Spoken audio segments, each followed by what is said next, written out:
Cuando escuchamos hablar de Babilonia, en nuestra mente vienen ideas acerca de un imperio impresionante, pero que queda en el pasado. Pero al hablar en el contexto de Apocalipsis, la conectamos con la ramera, aquella que está sentada sobre muchas aguas. ¿De qué nos está hablando Juan? ¿Está utilizando memorias pasadas, pero con un mensaje relevante para sus días y para los nuestros? Quédate con nosotros en esta edición de Evidencias.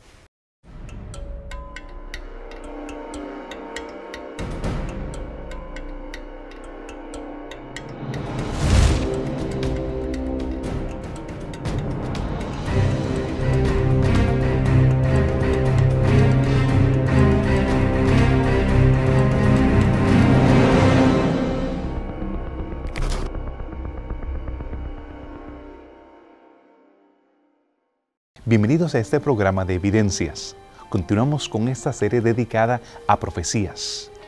Hemos estudiado el libro de Daniel y ya hemos estado estudiando el libro de Apocalipsis. Si te has perdido algunos de los capítulos anteriores, te invito a que vayas a YouTube y puedas acceder a los mismos.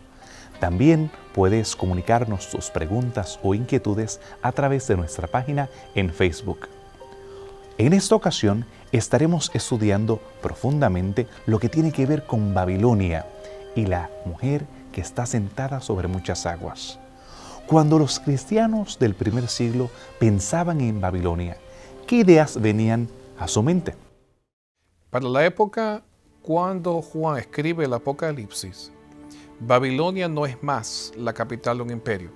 De hecho, Babilonia llegó a ser durante dos épocas en el Antiguo Oriente, en el Cercano Oriente, la principal ciudad. Una fue en la época de Hammurabi, en la que se llama el Antiguo Imperio Babilónico, y luego durante la época de Nabucodonosor, Nabopolassar, durante el Imperio Neobabilónico. Es aquí en estos dos episodios donde nosotros vemos que Babilonia surge como una ciudad importante, no solo desde el punto de vista comercial, no solo desde el punto de vista de un gobierno central, sino sobre todo desde el punto de vista cultico. Es tan importante la trascendencia espiritual dentro de la cosmología de Mesopotamia, de Babilonia, que Babilonia se llega a convertir en lo que Jerusalén llega a ser para los israelitas en el Levante. En otras palabras, así como todos los judíos iban a Jerusalén para celebrar los festivales, para ver la casa de Dios, para poder tener una especie de renovación espiritual en Jerusalén, la ciudad santa, así en Mesopotamia, Babilonia llegó a convertirse en la ciudad principal cúltica de toda aquella área. Tanto así que aún en momentos donde otras naciones como los asirios, los medopersas, aún los griegos, llegaron a la preeminencia, Babilonia nunca perdió su poder religioso, su influencia cúltica en estas naciones. Por lo tanto, la importancia principal para los cristianos del primer siglo, sobre todo a nosotros leer las páginas del libro de Apocalipsis de Babilonia, es un símbolo de idolatría, un símbolo de la casa de los dioses, un símbolo de la importancia espiritual que tiene o que envuelve a los cristianos del primer siglo que eran gentiles, que la mayoría de ellos eran gentiles, que venían de un sistema pagano, en donde Babilonia era exaltada como la ciudad de todos los dioses. Así que cuando nosotros pensamos en la ciudad de Babilonia, desde el punto de vista del Apocalipsis, vemos que el título en sí mismo, Babilonia, nos lleva a pensar justamente en eso, en la ciudad donde la idolatría es más profunda, donde los dioses paganos donde tienen su casa matriz. Y especialmente dentro del Apocalipsis, Babilonia se contrasta con otra ciudad llamada la Nueva Jerusalén. Por lo tanto, de hecho, son las dos ciudades principales que nosotros escuchamos mencionadas en el libro de Apocalipsis. Babilonia es la ciudad donde la fornicación se practica, donde la idolatría persiste, donde los dioses son celebrados, donde los sistemas opresores en contra del pueblo de Dios se reúnen, es su casa matriz, es su ciudad símbolo, es lo que los representa. Mientras que el pueblo de Dios que está siendo oprimido, que está siendo perseguido, y Dios mismo tiene su casa matriz o su símbolo, su ciudad por eminencia, la Nueva Jerusalén. Así que tenemos dos ciudades que se contrarrestan o se contradicen a sí mismas desde el punto de vista cultico en el libro de Apocalipsis: Babilonia y la Nueva Jerusalén. A pesar de que los judíos relacionaban a Babilonia con Roma, la Roma política de esos días, nosotros podemos reconocer que en Apocalipsis 17 va más allá del poder político que estaba ejerciendo Roma imperial. ¿Cuáles son esas características de la ramera que trascienden lo que Juan conocía o lo que los judíos conocían en sus días? En Apocalipsis 17 encontramos la segunda mujer descrita en todo el libro. En el capítulo 12 ya vimos a una mujer que fue presentada vestida del sol, de la luna y con las estrellas. Y a esta mujer se le describió como virgen. Pero cuando vamos al capítulo 17, vemos a una mujer completamente distinta. Esta mujer está muy ataviada, con muchas prendas, su vestidura es púrpura, indicando realeza, y se le describe como una ramera y como madre de ramera. Luego a esta mujer se le describe que tiene en la frente un nombre: Babilonia la Grande, madre de las rameras. Eso significa que la mujer, en un sentido, está siendo identificada con Babilonia. Y le digo esto porque en Apocalipsis capítulo 21, versículo 9, la santa ciudad es descrita descendiendo del cielo como una novia ataviada. Eso indica que en un sentido las mujeres también están asociadas en el Apocalipsis con las ciudades que representan. Aquí la ramera representa a Babilonia, una ciudad que tiene un símbolo aquí en Apocalipsis que mata, que destruye. El texto describe que cuando Juan la vio con el vino del furor de su fornicación, y él interpreta esto como que ha matado a los cristianos, la vio ensangrentada de la sangre de los mártires. Así que es un poder asesino, pero no asesino del mundo en general, es asesino de un grupo especial, del grupo que sirve a Dios. Juan, cuando ve a esta mujer al comienzo, se describe a la mujer estando en muchas aguas. Luego, en el versículo 3, cuando Juan fue llevado en visión, él dice que la vio sentada sobre una bestia. Eso indica que el estar sentada sobre agua y el estar sentada sobre la bestia es el mismo símbolo. De hecho, en el versículo 16 del mismo capítulo 17, las aguas son interpretadas como naciones, muchedumbre. En otras palabras, si la mujer se sienta sobre agua, lo que está diciendo es que se sienta sobre el mundo, sobre los poderes del mundo, sobre las naciones, teniendo autoridad. Y la bestia, cuando dice que está sentado sobre bestia, es el mismo símbolo. Las bestias son interpretadas como también reino, donde la mujer se está sentando y ejerce su autoridad. Así que podríamos decir entonces que la mujer tiene una representación de un poder religioso, porque está preocupada por los cristianos, pero el sentarse sobre agua o sobre una bestia indica que también tiene un poder político que está siendo representado ahora en la bestia. Aun cuando los judíos del primer siglo identificaban a Babilonia con algo así como un tipo de retórica para de una manera escondida hablar acerca de los opresores, aquellos que estaban gobernándoles, vemos que la imagen que crea Juan trasciende, va más allá de lo que ellos conocían. Son características que no encajan exactamente con la Roma imperial, sino que va más allá, lo que se convertiría en la Roma papal. ¿Cuáles son las interpretaciones de esas características? Bueno, para tener una respuesta a estas preguntas te tienes que quedar después de esta pausa aquí en Evidencias.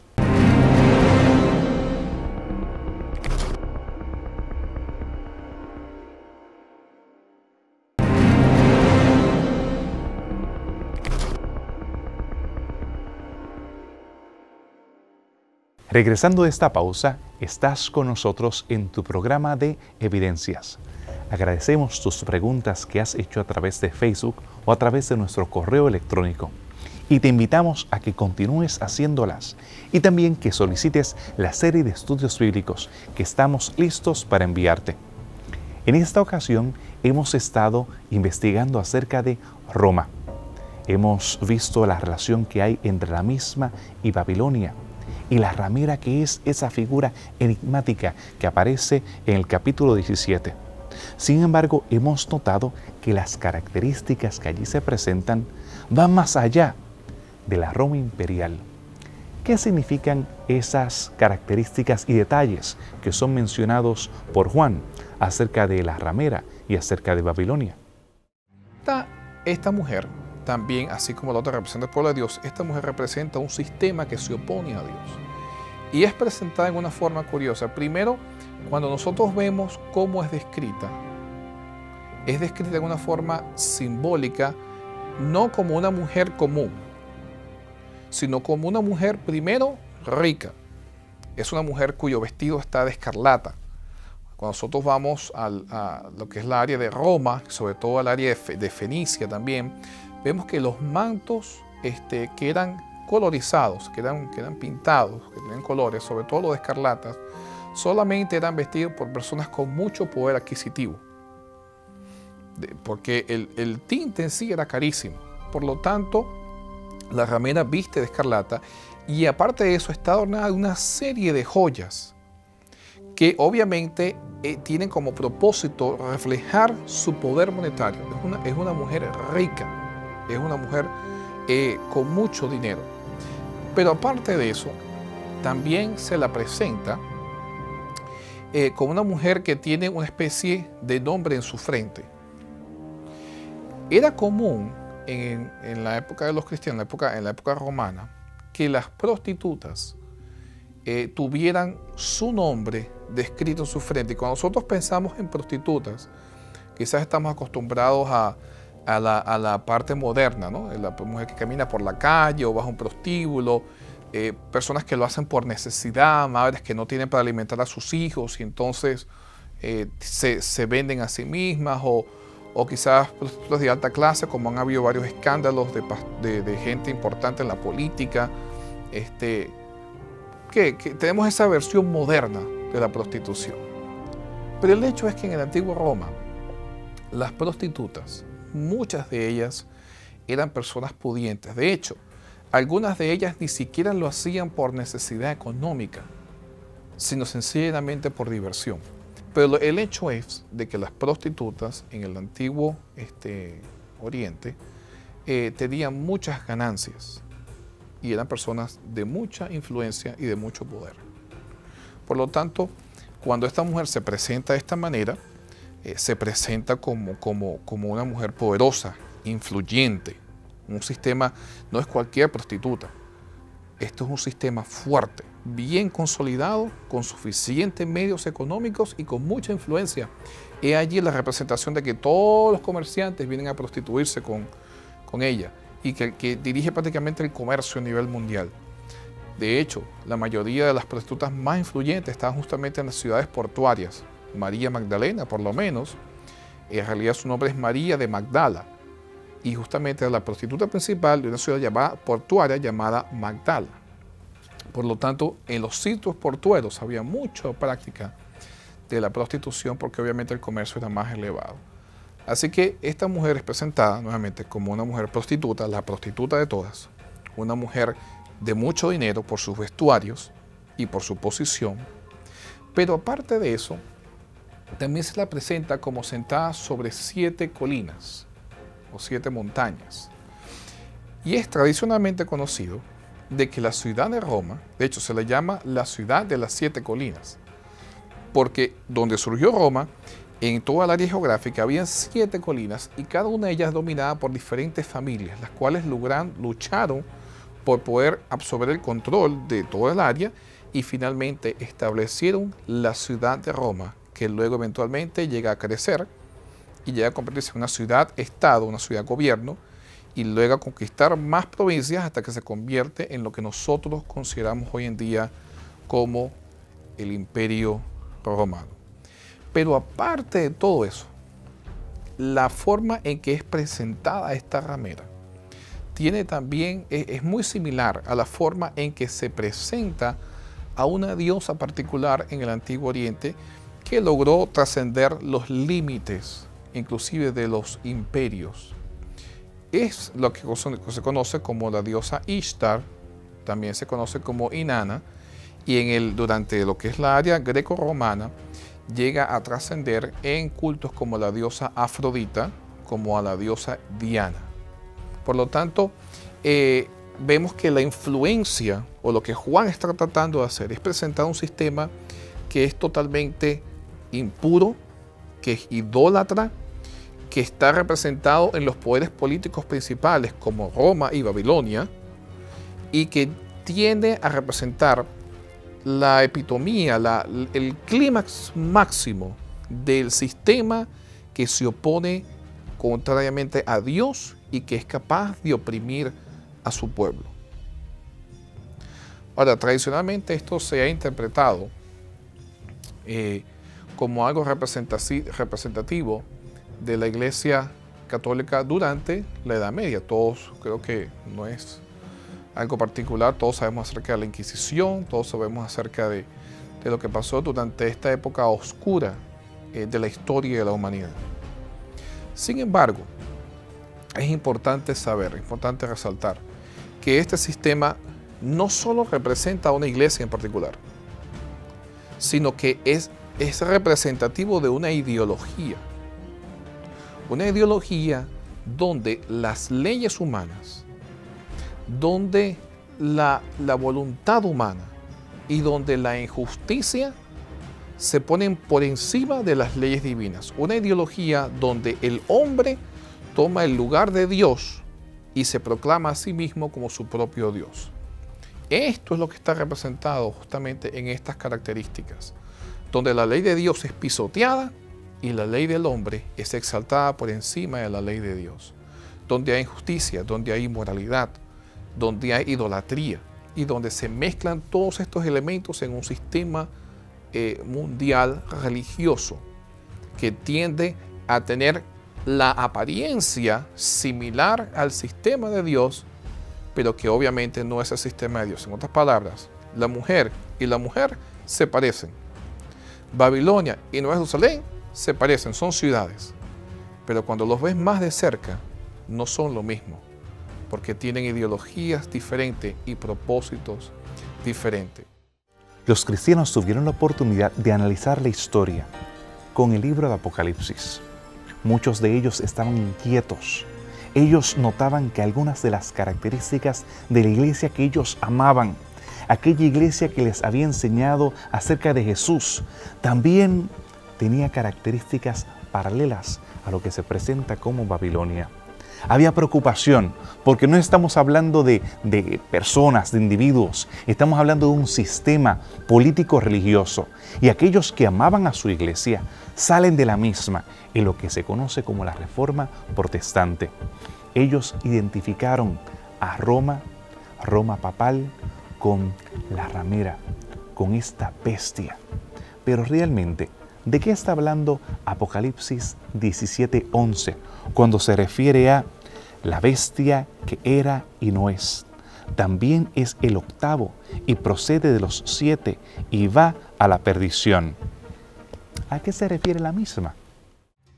Apocalipsis 17, principalmente los versículos 9 al 11, son versículos muy cuestionados y polémicos que se debate entre los estudiantes de la Biblia.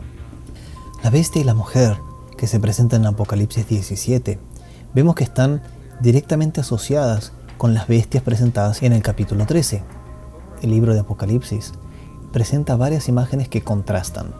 Tenemos la Nueva Jerusalén, tenemos Babilonia, tenemos Dios, tenemos el dragón, tenemos a Cristo, tenemos la bestia del mar, y así por delante varias otras imágenes.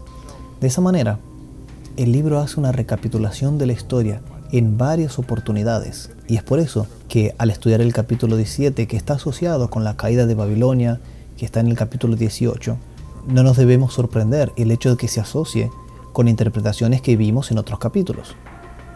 Si recordamos lo que estudiamos en el capítulo 13, el número 666 tenía un vínculo textual con el capítulo 17, cuando se menciona el llamado al entendimiento, a la sabiduría.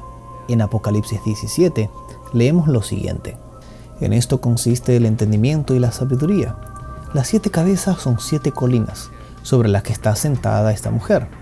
Todos sabemos que la ciudad de las 7 colinas, como se conoce en la poesía y en la cultura, es la ciudad de Roma. También son 7 reyes, y es aquí donde comienza a quedar complicado el texto. 5 han caído, 1 está gobernando, el otro no ha llegado todavía, pero cuando llegue es preciso que dure poco tiempo. La bestia que antes era, pero ya no es el 8º rey.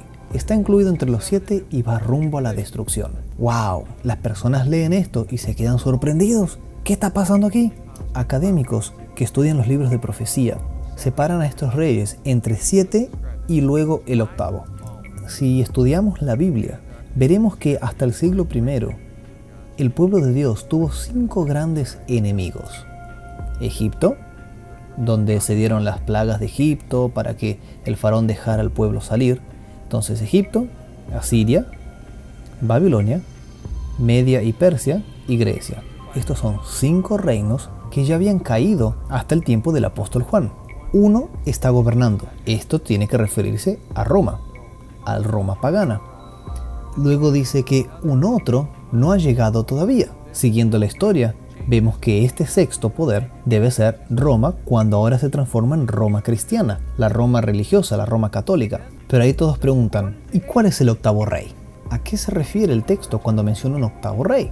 Lo que los académicos sugieren es que este 8º rey está asociado al 7º rey, pero que ahora es este poder de la bestia del mar después que su herida de muerte es sanada. Recordando que el texto decía que después que fuera sanada, y haría con que todos adorasen la imagen. Y toda esta estrategia del enemigo haría con que las personas adorasen a la Trinidad falsa, para que el ser humano no tenga libertad para elegir adorar correctamente.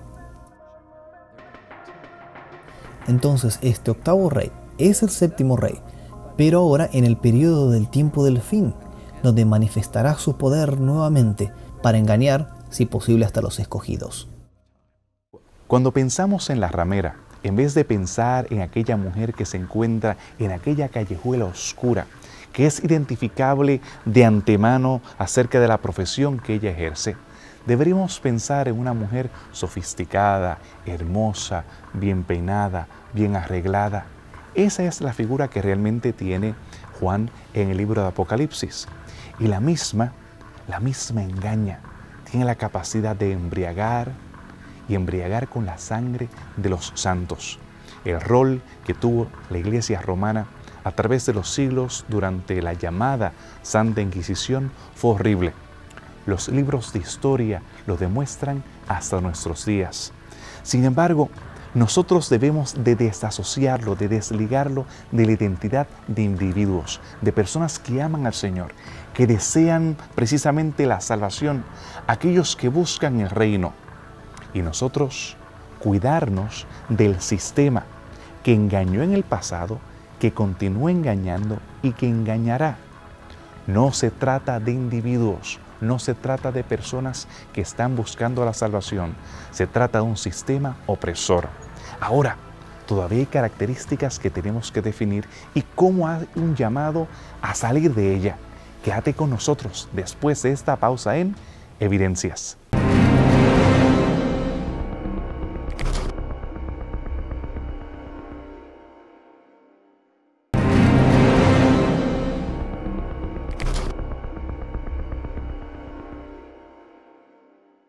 Estamos de regreso aquí a tu programa de Evidencias. Hemos estado investigando y estudiando a la ramera de Babilonia en el libro de Apocalipsis, parte de esta serie de profecías. Tal vez tú nos has sintonizado tarde y tal vez no tengas el contexto o no has podido ver algunos de los programas anteriores. Te invito para que veas nuestros archivos en YouTube. A través de los mismos puedes entonces acceder a los programas de Daniel y los primeros programas que hablaban acerca de Apocalipsis. Hemos estado presentando pruebas para identificar cuál es la identidad de Babilonia y la ramera. Pero no solamente tenemos a Babilonia y la ramera, sino que en Apocalipsis 17:5 se menciona a sus hijas.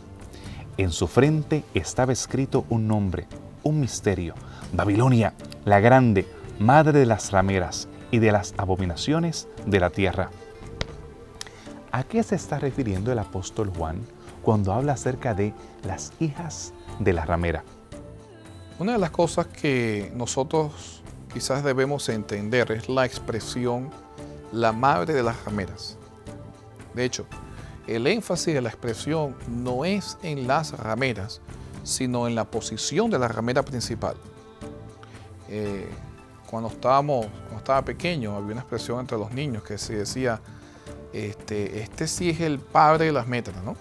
Es decir, que este sí es el que sabe jugar de verdad métara, el principal de todos. No hay como este, no hay principal como este. Por lo tanto, la expresión en el griego tiene una intención principal, y es resaltar de que a pesar de que hay otras rameras, no hay ramera como esta, como la principal, descrita con el nombre de Babilonia y que está sobre los 7 montes.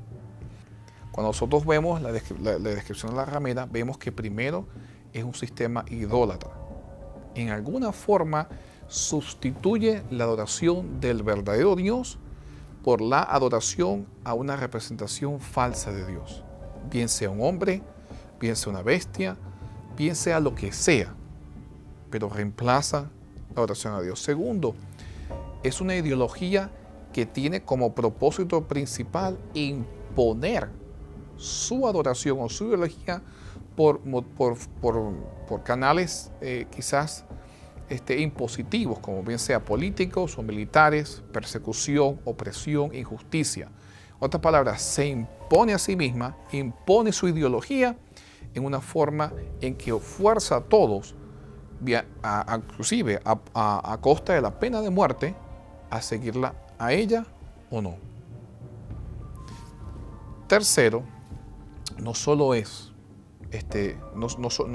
idólatra, no solo es impositiva, sino que aparte de eso ejerce una influencia económica mundial indescriptible. Por lo tanto, tiene una posición preeminente dentro de los sistemas mundiales. En otras palabras, cuando tú ves la descripción de la ramera, ves que una persona de poder, influencia económica, influencia política, influencia religiosa, y es un sistema que es capaz de hacer que los demás sistemas y que las demás ideologías se acoplen a ella misma. Y es aquí donde yo pienso que es importante que nosotros podamos distinguir entre la aplicación de Babilonia a una institución específica y en la aplicación de Babilonia a una ideología específica. ¿Por qué ideología específica?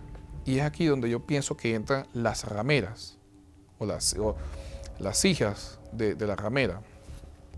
No porque nosotros tengamos que representar esta ramera esta institución, esta ramera esta institución y esta ramera esta institución, sino que es una ideología, la ideología de la ramera, que es absorbida por todas aquellas que se comportan como una ramera.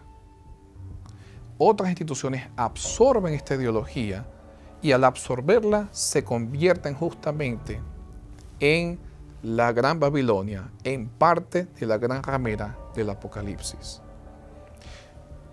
Por ejemplo, en la Edad Media, nosotros sabemos que la Iglesia Católica persiguió a personas de acuerdo a su fe. Era un sistema idólatra porque se sustituyó la adoración a Dios por la adoración a una institución y sobre todo al emblema de esa institución que recibió títulos divinos, títulos que inclusive se vienen derivando del culto al emperador romano, como Padre Eterno, pontífices máximos, que justamente vienen del culto del emperador romano y que siguen a trascender al culto dentro de la Roma papal. Por lo tanto, es un sistema idólatra. Es un sistema también impositivo. Nosotros conocemos las historias de reyes, cómo la iglesia logró dominar, poner y quitar reyes que estaban a su favor, los dejaba, reyes que no estaban a su favor, inclusive eran ejecutados. Así que es un sistema que impuso su ideología por la fuerza y oprimió a personas que quizás estaban en desacuerdo sencillamente por tener principios de fe diferentes. Y bueno, la parte de la influencia económica, de más está mencionarla. Creo que todo es también conocimiento general en cuanto a esto. Sin embargo, la Iglesia Católica no fue la única que ejerció este tipo de influencias. Tenemos por lo menos en Inglaterra la Iglesia Anglicana, donde el rey, Henry VIII, crea una iglesia completa porque la Iglesia Católica no le quiere dar su divorcio y él se quiere volver a casar. Por lo tanto, él crea una iglesia nueva, se proclama a sí mismo como cabeza de esa iglesia y comienza a perseguir a todos los católicos que están dentro de su territorio, inclusive a castigarlos con pena de muerte. Y vemos así como otros sistemas protestantes también absorbieron la ideología de la Gran Babilonia, de sustituir a Dios, de imponer las leyes humanas e imponerlas por la fuerza, inclusive usando la práctica de la injusticia, y así sencillamente imponerse ellos como los sistemas religiosos dominantes. Absorbieron la ideología de la Gran Babilonia y se convirtieron en las rameras de Babilonia. Hoy en día vemos otros sistemas parecidos también. Esta misma ideología se ha visto en sistemas por lo menos como los comunistas, donde se ha restringido, se ha prohibido inclusive el culto a Dios, mencionar la palabra de Dios. Se ha perseguido a los cristianos, se ha cerrado iglesias, se ha ejecutado cristianos por su fe. Y donde la influencia económica, el poder político han sido usados justamente para imponer un sistema político religioso sobre las masas. Y nuevamente la ideología de la gran ramera se vuelve a imponer. Babilonia no tiene un poder eterno. Aquí se nos advierte que la misma ha de caer. Y un ángel, después de los 3 ángeles que ya hemos escuchado, ahora tenemos a un ángel poderoso que trae un mensaje. Apocalipsis 18, versículo 1 y 2. Después de estas cosas vi a otro ángel que descendía del cielo y que tenía gran autoridad, y la tierra se iluminó con su gloria. Y proclamó con potente voz diciendo: ha caído Babilonia, la grande, se ha convertido en habitación de demonios, refugio de todo espíritu inmundo y refugio de toda ave inmunda y aborrecible. ¿Qué relación tiene este ángel con la caída de Babilonia? ¿Qué podemos hablar acerca del derramamiento del Espíritu Santo en este contexto? Cuando leemos en Apocalipsis capítulo 18, ahora vemos a un ángel que en el versículo 4 dice a gran voz: ha caído Babilonia.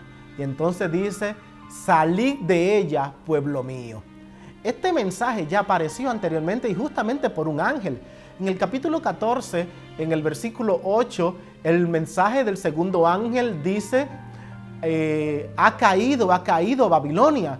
Y aquí vemos otra vez el mismo mensaje, de manera que el texto está diciendo que el mensaje del segundo ángel ha continuado, ha tenido repercusión en un momento posterior de la historia. ¿Y cómo sabemos que ha tenido repercusión? Porque se le añade algo más. No solamente se dice que Babilonia ha caído, se dice que porque Babilonia ha caído, el pueblo de Dios debe salir. El texto entonces sugiere que en Babilonia, o sea, el poder que está en contra de Dios, hay personas que son seguidores de Dios aunque están allá. Y uno se pregunta, ¿qué hacen allá? Bueno, bien simple. Ahí recuerdan el caso de Lot. Dios fue a destruir a Sodoma y a Gomorra. ¿Qué hacía Lot allá? Hay personas que se han engañado y se han ido a lugares que no deben estar, han asistido en iglesias que ellos saben que no deben estar, pero asisten. Pero Dios las reconoce como su pueblo. Y el llamado de este ángel es: salid de Babilonia, porque se ha hecho cueva de ladrones, dice el texto. Esa es la razón, deben salir de allí. Jesús dijo en Juan capítulo 10, tengo muchas ovejas que están fuera de este redil, a las cuales tengo que llamar. Y aquí vemos en Apocalipsis 18 este cumplimiento, Dios llamando a sus ovejas, a aquellas personas que le sirven en diferentes partes del mundo, en diferentes denominaciones, en diferentes lugares, pero que han estado sirviendo a Dios de corazón en lugares distintos. y Dios no toma eso en cuenta. Dios lo que toma en cuenta es el corazón que estas personas tienen. Sin embargo, debido a que va a haber una gran lucha final, Dios le dice, mira, tienes que salir de allí si tú quieres ser parte mía. Hasta este momento no te he dicho nada, pero ya es el momento de que abandones ese lugar y vengas a ser parte del pueblo mío y a unirte a mi rebaño.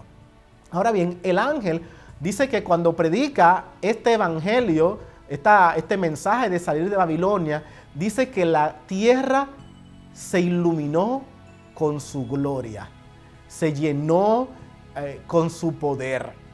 De esta manera estamos viendo entonces que si se iluminó la tierra, estamos viendo entonces un mensaje que tiene repercusiones mundiales. Recuerden que el mensaje de los ángeles en el capítulo 14, versículo 16, decía que vi volar por el medio del cielo a otro ángel llevando el evangelio eterno a toda nación, tribu, lengua y pueblo. Y aquí vemos que justamente se ve que ahora esa gloria de ese ángel ilumina todas las naciones, lo que indica es que el evangelio ha sido llevado a todo el mundo con poder y con gloria. Así que vemos aquí entonces el cumplimiento de las profecías que por mucho tiempo hemos hablado, de que el evangelio se ha llevado a toda nación, tribu y lengua, y entonces el fin pueda llenar. Apocalipsis garantiza que ese evangelio será llevado y que el mundo entero podrá reconocer qué lugar ha de tomar, si ha de seguir continuando en el reino de la bestia o se unirá al reino de Dios. Así que hay un llamado en Apocalipsis a aquellas personas que están adorando en un terreno equivocado, de que se arrepientan y se unan a las filas de Dios. El hecho de que ha caído Babilonia y han caído las hijas de Babilonia, nos da esperanza. Vemos que ese sistema opresor no ha de permanecer para siempre. No está hablando aquí de lo que ya sucedió en el pasado, sino de ese resurgimiento y entonces el llamado o la caída final de Babilonia. Pero, ¿será que todavía hay un pueblo entre estas personas, aún dentro de estos sistemas equivocados? ¿Qué está proclamando ese ángel poderoso? Quédate con nosotros después de esta pausa aquí en Evidencias.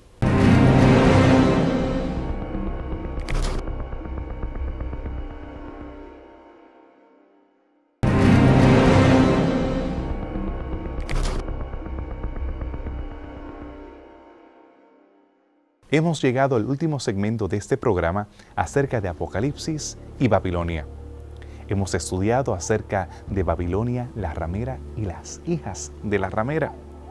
Hemos determinado, a través del estudio de Apocalipsis 17 y 18, que el poder no es eterno, que Babilonia no tiene la última palabra y hay un llamado a salir de ella, porque la misma ha caído. Antes de que colapse finalmente Babilonia como sistema religioso, hay un llamado a salir, un fuerte pregón. El Espíritu Santo mueve a las personas para poder hacerles una última invitación. Eso, en esencia, nos demuestra que hay un pueblo entre aquellas personas que han entrado a un sistema de adoración equivocado. ¿De qué está hablando realmente este fuerte llamado? ¿Cómo es que está invitando a las personas a salir de Babilonia?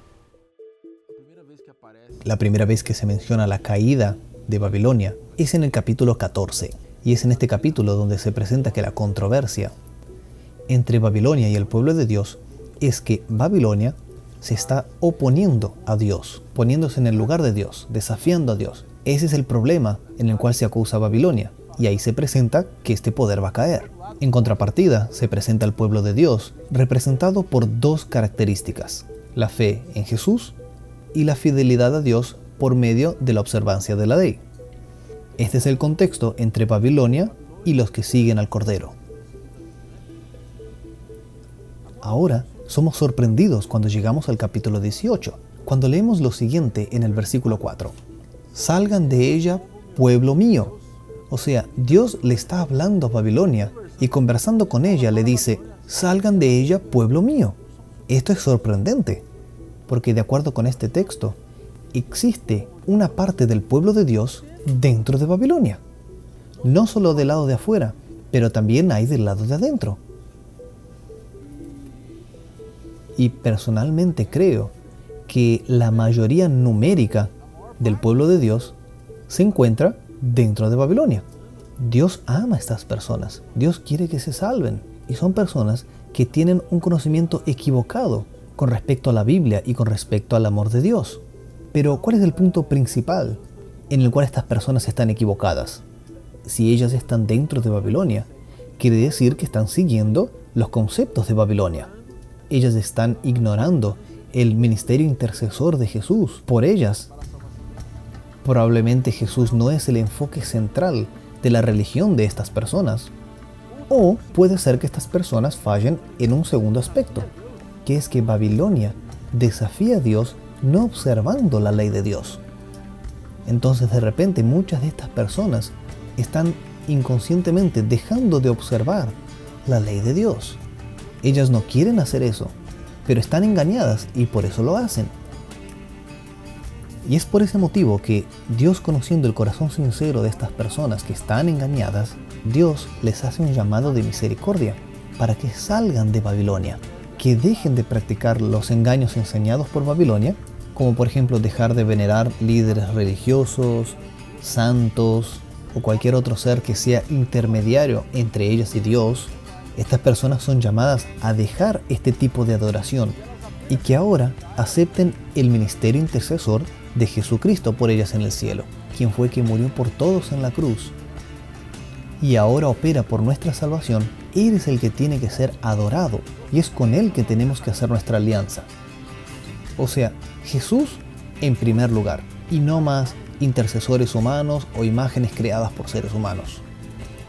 El segundo llamado es para que estas personas observen la ley de Dios, porque al observar los mandamientos de Dios estamos demostrando públicamente que hemos hecho una alianza con nuestro Creador.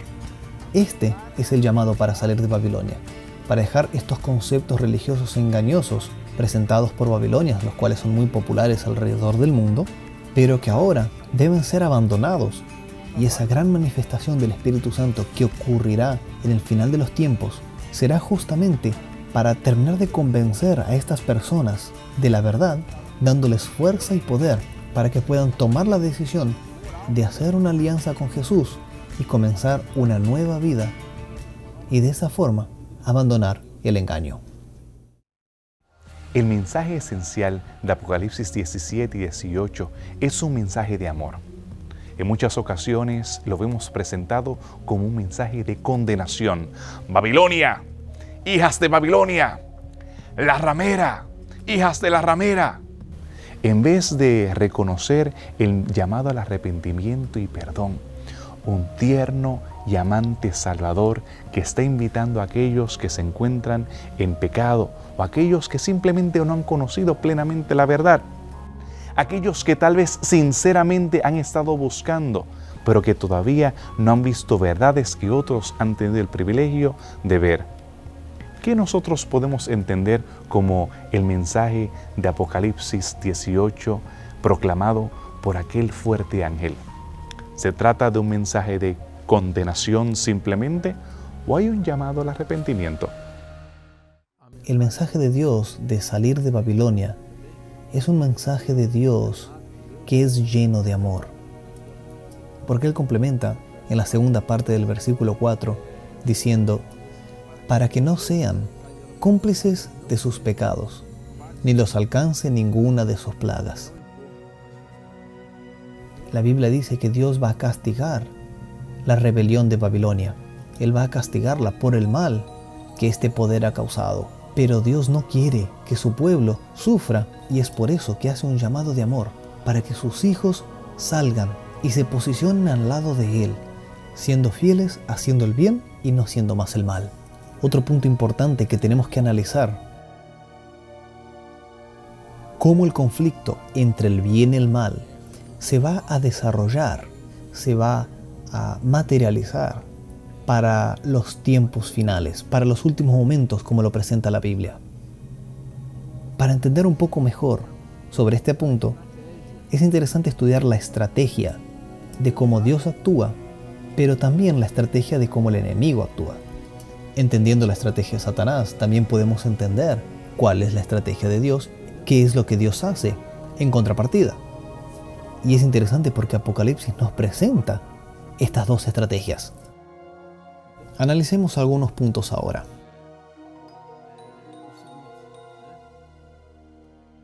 Para una persona común, una persona cualquiera que vive en alguno de nuestros países occidentales, para que esta persona tenga una vida contra a la ley, quebrantando la ley gubernamental, esta persona no necesita quebrar todas las leyes de la Constitución.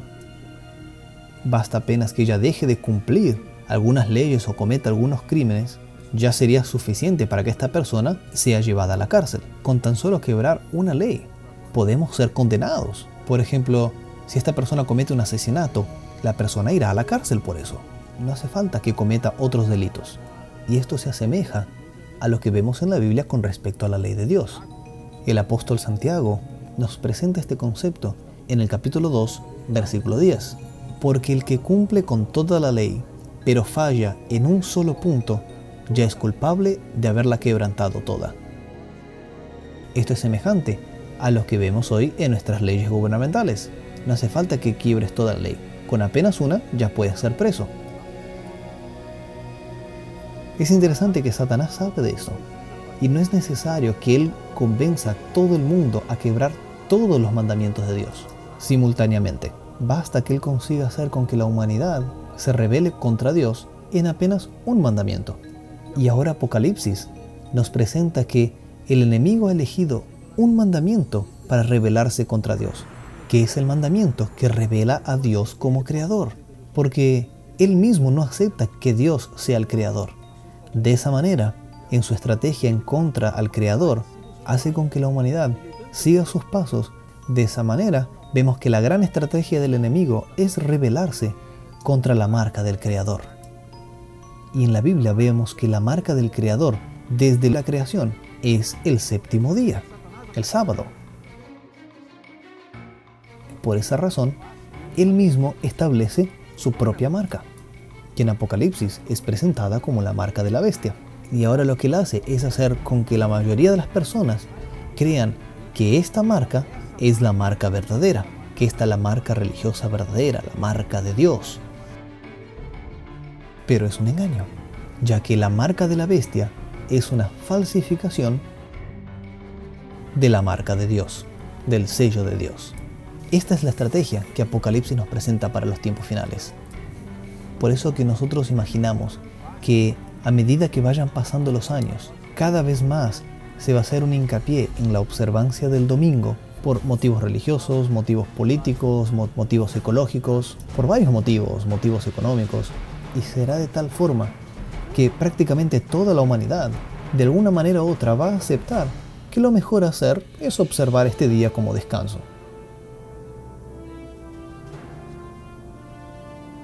Lo que está por detrás de este concepto es que la observancia del domingo tiene un origen religioso. Aunque ni todos los que observen este día lo hagan por motivos religiosos, el origen de la ley dominical es religioso y es un concepto que surge de la rebeldía a la adoración a Dios, reconociéndolo como el creador del universo. Y cada vez más que nos vayamos acercando a los eventos finales, estos dos días estarán en conflicto: la marca de Dios el sábado contra la marca de la bestia el domingo. Y aquí en Apocalipsis vemos que el llamado para salir de Babilonia es el llamado para no aceptar esta marca de la bestia. No aceptar la marca de la rebelión de la humanidad contra el Creador. Por eso estas personas se deben arrepentir y hacer una alianza con el Creador, siendo fieles a su Dios Creador, observando su ley, incluyendo la observancia del sábado, que es el sello de Dios. Ya hemos mencionado que en Apocalipsis hay bestias representando poderes malignos, pero también vimos iglesia. No solamente la iglesia católica representada por la bestia del capítulo 13, sino también por una bestia cordero representada por protestantes. De esa manera quiero que entonces podamos pensar que ser parte de una iglesia no nos garantiza que podamos tener salvación. La salvación no viene por la iglesia, la salvación viene por Cristo Jesús. Y Apocalipsis nos presenta que no importa a cuál iglesia pertenezcamos, nosotros podemos estar perdidos sin darnos cuenta. Y es por eso que nos hace un llamado al final y nos dice, miren, no importa a qué iglesia tú estés yendo, yo lo que estoy preocupado es con la relación que tú tienes conmigo. Y es por eso que en este momento, si tú estás en esas iglesias falsas, quiero decirte, ponte a leer la Biblia, busca del Señor, lee lo que está allí, porque lo que importa es tu relación con Dios. Y en ese momento final, Dios ha de decirnos a cada uno de nosotros, si estamos en iglesias falsas o aún en iglesias que entendemos que es la iglesia verdadera, Dios nos estará haciendo un llamado individual, donde iluminará nuestra mente para que escudriñemos más la Biblia y podamos tomar una decisión personalizada, una decisión individual basada en lo que hemos leído en la Biblia, de que Cristo es nuestro Salvador y le aceptemos y podamos ir con Él a donde quiera que Él vaya. Cuando Juan recibe el mensaje sobre Babilonia, él trasciende las fronteras del Imperio Romano. No solamente está refiriéndose a los lugares donde se plantaba el águila de Roma. Él presenta un sistema político-religioso que llega a abrazar al mundo entero. Pero ese sistema no tiene la última palabra. Él presenta un mensaje de esperanza, porque aquel sistema que había bebido la sangre de los santos, que había tenido el poder de oprimir y de perseguir, ahora se anuncia su caída. Y al anunciar su caída lo hace con esperanza, con amor, con promesas. Nosotros podemos enfrentarnos a personas que tal vez difieren de nuestra forma de pensar. Tal vez podemos interactuar con otros que no tienen conocimientos bíblicos que tú has tenido el privilegio de conocer. ¿Cómo le presentarás este mensaje? ¿Cuál será tu tono? ¿Cuál será tu actitud? ¿Tendrás la voz tierna del Maestro diciendo, venid a mí? ¿O simplemente gritarás condenación y palabras duras, pensando que entre más fuerte, más horrible y más ofensivo sea el mensaje, es que es correcto? Quiera Dios que pueda ser inspirada, que pueda ser inspirado por el Dios de amor para invitar a aquellos que necesitan conocer la verdad, que lo muestres con corazón tierno y con evidencias. Que Dios te bendiga.